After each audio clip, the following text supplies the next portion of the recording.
last thing you want to do is dissect that. But, Yeah. nobody comes out and tries to not win a game. Yeah. Nobody comes out and tries to not to play well. So how do you explain what happened there? You're down 2-0, 2 minutes in.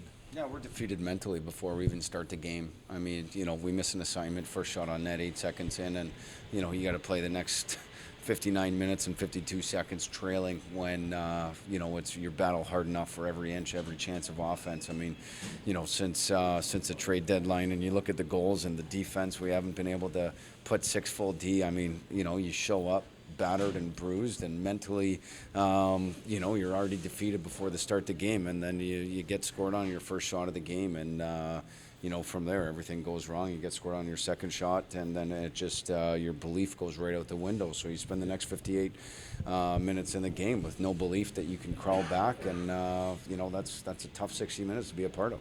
For sure. And as a coach, when you sense that, what can you do, or do you leave that up to the players? How do you approach that? Oh, I mean, you never give up as a coach. You try to motivate and find a way to inspire, and you go in there and obviously, the pre-scout for them was how they get in front of our net. We gave up 3 goals within 5 feet, and it's a compete factor, it's a talent factor, something that we can't match the other team, and they wanted it more, and they found a way to make more plays, and it's a struggle knowing that you don't have a sword in the fight. And the best analogy I can say is, I believe sometimes we feel like we're riding a donkey in a thoroughbred race right now, and every team we face is bigger, they're stronger, they're faster, and these are games down the stretch. They're getting ready for the playoffs, and they should win, and they're going to only get tougher from here on out. So it's a defeated mentality from a group that's been beat up all year here. So just calling a spade, finding belief right now that you can win is few and far between on the individual players. So as a coaching standpoint, you have to try to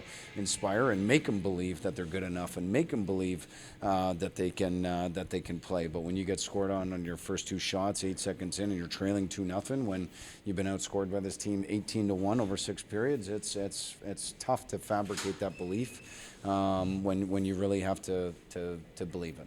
For sure. Now, as a player or coach at any level, have you ever gone anything through lately like this? By far the toughest stretch in my coaching career, and I've been now a part of over 700 games in my career, and I can't remember a stretch like this. And so I feel for the players. I feel for our staff right now. This is a tough time to come to the rink every single day.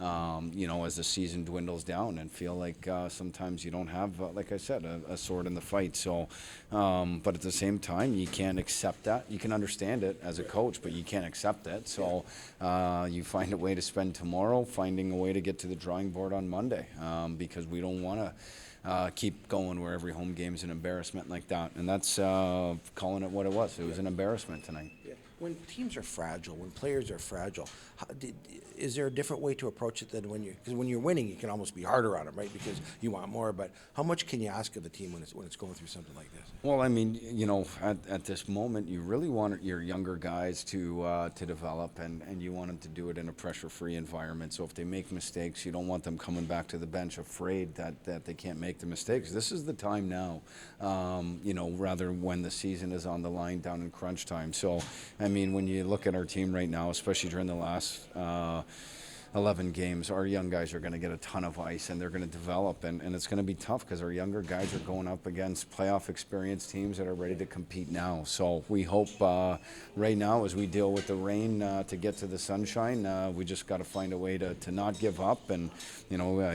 although I do think that we did that tonight, we got to get back on the horse here on Monday and try to finish the race. Absolutely. Thank you for your time. Appreciate it, Bill. Appreciate it. Was the message when you pulled Robertson to put Flores in to try to give some sort of spark to the guys? Obviously not either goaltender's fault by any means, but just try to spark something from the guys on the bench. No, I mean, I don't even fault Charlie giving up 5 goals on 14 shots. I mean, the team didn't play in front of him, and he had to take it on the chin and wear all 10 goals last time against Kingston. So, I mean, between 4.5 periods, he had 15 goals scored on him, and I can't fault him. I mean, our team didn't play in front of him, giving up grade A chances. And, we asked him to make the first one. The second one's, point blank in the slot. And we made a lot of young mistakes tonight and couldn't recover from 8 seconds in. And when a team like that, cycles around down the net and they're working you down low and they're able to set up those plays where they find a guy right in front in the slot and wide open, as a coach, what can you tell the guys as far as trying to work against a team like that, because it's difficult for the young group?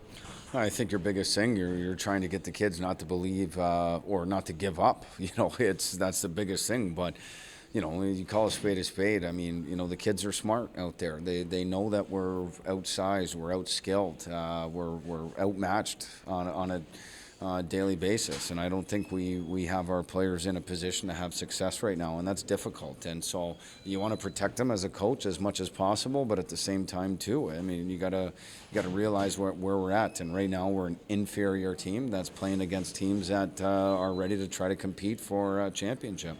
Thanks, Coach. Thank you.